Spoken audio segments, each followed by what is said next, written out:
Parkway for a half mile. It's not. I love TED Talks. I could listen Make to a them U-turn, all then turn day, right really, to stay on DTC online. Parkway. So it's not. I'm fascinated by them. And In 1,000 feet, turn left onto DTC Parkway.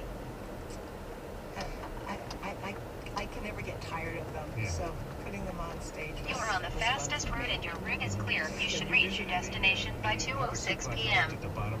In 800 feet, turn right to stay on DTC Parkway. It was incredible. It was an incredible experience.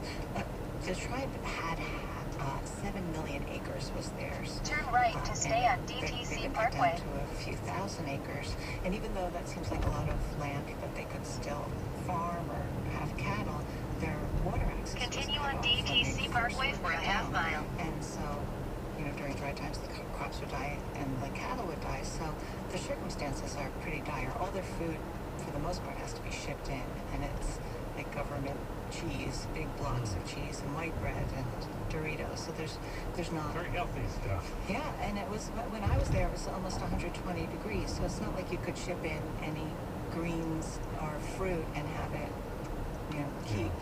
So in a quarter mile, turn right onto DTC Boulevard. Did it affect how you wrote the play? It did. Yeah? It really. Yeah.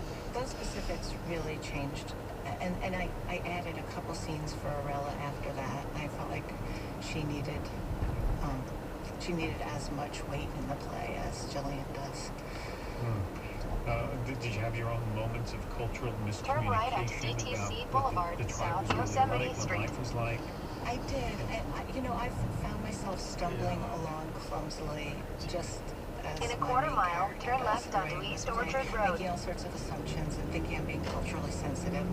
For one thing, in the New York Times, the article, there's a video showing the tribe collecting their blood, and in that video, they're singing a tribal song and going through some, a ritual and collecting it. Turn I wanted left to be onto very East true to them Orchard and have Road. that exact same song on stage, and I couldn't find it anywhere. And I asked a member of another tribe. I was continue on East Orchard Road for a half mile. Helping me when I was getting the play first done in Rochester, and one of the members of the tribe said, "Oh, don't use that song. They would never want you to use the actual song on stage." And I said, "Well, what can I use?" And they said, "Well, make up a song, something, just make up words and make up a tune that's similar." And I thought, well, I'm Jewish. If I were going to use, something that sounded sort of Yiddishy, I would be in big trouble. But that was making a big leap. I just